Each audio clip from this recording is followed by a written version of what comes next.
Hey guys, it's Libby, and I am a little bit worried that Jessie Burton's The Miniaturist has ruined me for all future historical fiction, because I just finished Mrs Poe by Lynn Cullen, and I have some problems with it. I think that there are a lot of ways that you can mess up when you're writing a book, but there are a couple of ways that are unique to historical fiction, so I want to talk about those with examples from Mrs Poe. First one is, if you want to write about real historical figures, you have to be very careful and responsible. The protagonist and narrator of this book is a writer named Frances Osgood, who was living in New York in the 1840s and is presumed to have been a mistress of Edgar Allan Poe, although we don't have solid evidence. A lot of Poe scholars think that she probably was. I've always been kind of hesitant to read fictionalized accounts of real people's lives.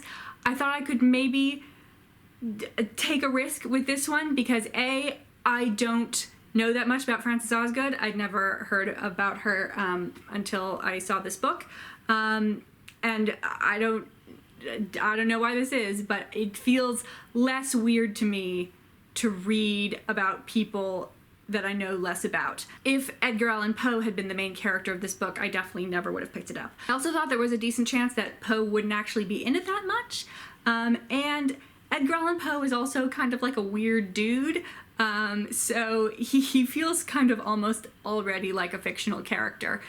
So I thought this might be okay. On the back, there's a quote from the New York Times that says, "Is it true? Cullen makes you hope so." And yes, I do hope that everything in this book was true, because if not, I mean, I know it's being presented as fiction, but it still kind of feels like slander, or maybe an invasion of privacy or something, and it makes me very uncomfortable. So, for example, this book says that Edgar Allan Poe really did not like his most famous poem, The Raven. And worse than that, Frances Osgood was married to another man, and they had 3 daughters, and this book presents that third daughter as actually being the child of Edgar Allan Poe. And fortunately, this is not a sentence that gets said very often, but fortunately, that kid died very young, like before the age of 2. So I never really have to imagine her as like an adult thinking person, because like, if my mom becomes famous in the future and someone writes a fictional book about her and like presents my dad as not my dad, that would be really hecking weird. I really think that this may be the last book where the main characters are real people that I ever read. I do think it's easier to get away with having real people do cameos in your books. John Crowley's The Translator has an effective JFK cameo. He's in it for like a page and a half maybe, but you do have to be careful of being like sort of cheesy or name-droppy with your famous people cameos, which this book actually also does. Louisa May Alcott shows up twice in this book. She doesn't say anything. She doesn't have anything to do with the plot. I was like, hey, Louisa May Alcott is here. You know her. She wrote Little Women. You know her. The next thing that writers of historical fiction need to remember is that the research is there to serve the book. The book is not there to serve the research. I get how it is. Before you start writing in a new period, you have to do lots of research and you learn all of these things, and unfortunately you normally have to scrap like 90% of that because you can't like incorporate every bit of historical information into a novel. You have to just accept that all that research will just be there in the background, helping you create a more authentic voice for your characters and give them a more complex and accurate worldview. But like most of it, you don't need to bring up. Mrs Poe did that a lot. The one that bothered me the most was the extended paragraph that I got explaining listomania to me. This mainly bothered me because A, it was a long paragraph, and B, I already know what listomania is. Like, please don't condescend to me, book. And also, it had absolutely nothing to do with the plot. Frances is at a party, and someone is playing Liszt on the piano, and another partygoer, like, just explains what listomania is. No one cares. This is a book about Liszt. You should include that, but it's not. It's about Edgar Allan Poe. And this book really just trots out just about every social or cultural issue that might have been discussed in the 1840s in New York City. Another one that irritated me was one of the maids complains about how they've installed new water pipes like all over the city, and it means that like cockroaches are getting into the kitchens, and we have like a whole page of that, and I'm like, this is clearly just killing time waiting for the main characters to show up and have a conversation with each other. And just don't write it. Don't write the boring parts of the book. Only write the good parts of the book. And the last thing that you should avoid when you're writing a historical fiction novel, it's hard, I know, but anachronism. And I think this actually ties in to the previous thing about research. Mrs.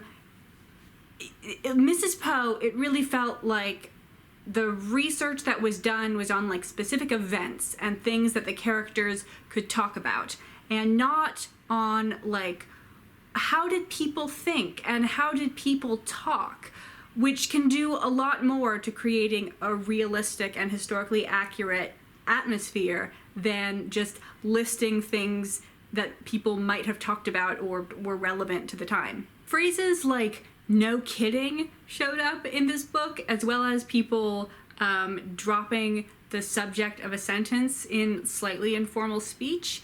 And I don't remember all the other ones, but there were several instances like that. And I would believe that people were saying "no kidding" in the 1840s. I wouldn't assume that, but you know, if you presented me with evidence, I would not assume you were faking the evidence. But the number of little modern sounding phrases that were in this, I'm like, definitely not all of those were being used in the 1840s. So language is a big sphere where anachronism shows up. The other big thing where anachronism shows up is in attitudes regarding race and gender. Now, Lynn Cullen makes it so she doesn't really have to deal with anachronistic racial attitudes by only having white people in her book, which is an option, but she can't really get away from anachronistic gender attitudes. And it starts with the very first sentence. Let me read it to you. "When given bad news, most women of my station can afford to slump on their divans, their china cups slipping from their fingers to their carpet, their hair falling prettily from its pins, their 14 starched petticoats compacting with a plush crunch."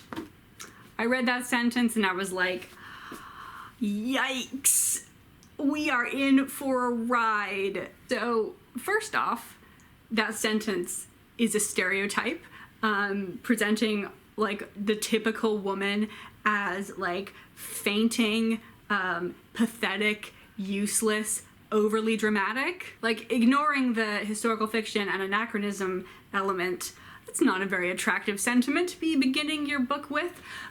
Secondly, that is a very modern view of historical women. So when you're writing from the first person in the voice of a historical woman, like, I don't believe it. And also, since people often go into historical fiction knowing that they will probably have to grapple with, you know, unfortunately historically accurate views on gender. And also, it's just a kind of gross way of distancing our narrator from historical attitudes towards women and aligning her with modern attitudes towards women, even if the modern attitude presented is like just as gross as historical attitudes.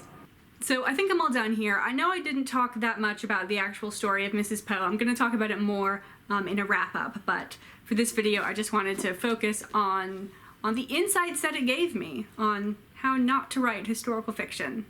Thanks for watching, guys. I'll see you later.